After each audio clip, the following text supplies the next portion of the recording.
দেখছেন, আপনাদের সাথে এই ভালো ভিডিওটি শেয়ার করতেই ভুলে গেছি। আমেরিকা থেকে একজন মানুষ দেশে বাংলাদেশে যেতে কত টাকা প্লেন টিকিট ভাড়া লাগে, অথবা কত কেজি জিনিস আনা যায়, অথবা কি আনা যায়, কি আনা যায় না, চলুন এই বিষয়ে একটু বিস্তারিত বলবো। যেহেতু আমি এয়ারপোর্টে যাচ্ছি আজকে, তাই আপনাদেরকে বেশি একটু খোলামেলা একটু আলোচনা করব। মানে আমি যতটুকু জানি, আমার যতটুকু ধারণা, যতটুকু আইডিয়া, আমি যেহেতু 2-3 বার গিয়েছি, আমার মা বাবা যেহেতু বারবার যাচ্ছে, কিছুটা আইডিয়া হলো আপনাদেরকে দিতে পারবো। আর দেখেন, কথা বলতে না বলতে ঢুকে যাচ্ছে আমি কিন্তু প্রায় 1.5 থেকে 2 মাইলের একটা টানেলে।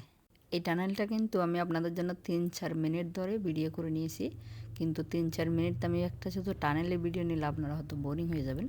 তাই ছোট্ট একটু ক্লিপ করে দেখাচ্ছি ভিতরের টানেলটা আমরা এয়ারপোর্টে যেতে কতটা সুন্দর। তো আমরা যদি সামারে যেতে চাই তাহলে অনেক টাকা প্লেন ভাড়া লেগে যায়, প্রায় 2,000-2,500 পর্যন্ত লাগে। আর আমরা যদি উইন্টার যাই তাহলে দেখবেন 1500, 1600, 1400 ওরকম করে যাওয়া যায়। আবার টিকিট ভাড়া আপনি যদি 2-3 মাস আগে থেকে কেটে নেন তাহলে একটু কম পাবেন, $200-300। আবার যদি সাথে সাথে কাটেন তাহলে অনেক টাকা বেশি। আমার মা যাদের সাথে গিয়েছে, আমার মা হচ্ছে 1 সপ্তাহ আগে টিকিট কাটায় আমার মার প্রায় 500-600 টাকা বেশি দিতে হয়েছিল। আর যারা আগে কাটছে ওরা 1300-1400 টাকা দিয়ে বাংলাদেশে গেছে। এখানে $1300-1400 মানে বাংলাদেশে ধরেন 1,50,000-70,000 ওরকম একজন মানুষ আসা যাওয়ায়। বাট গরমকালে গেলেও আরো বেশি টাকা লাগে। এখন চলুন আপনাদেরকে বলি একজন মানুষ কত কেজি আনতে পারে।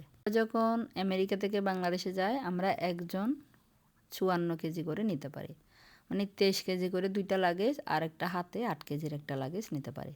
মোটামুটি আপনি সব ধরনের জিনিস নিয়ে যেতে পারবেন, বাট কাঁচা মাছ, মাংস, তরকারি এগুলো নিয়ে যাওয়া সম্ভব হয় না। আর অ্যালকোহলের ব্যাপারে আমি তেমন একটা বলতে পারবো না। আমি জানি হয়তো কিছু একটা 2টা হয়তো নেওয়া যায়, এর থেকে হয়তো বেশি নেওয়া যায় না।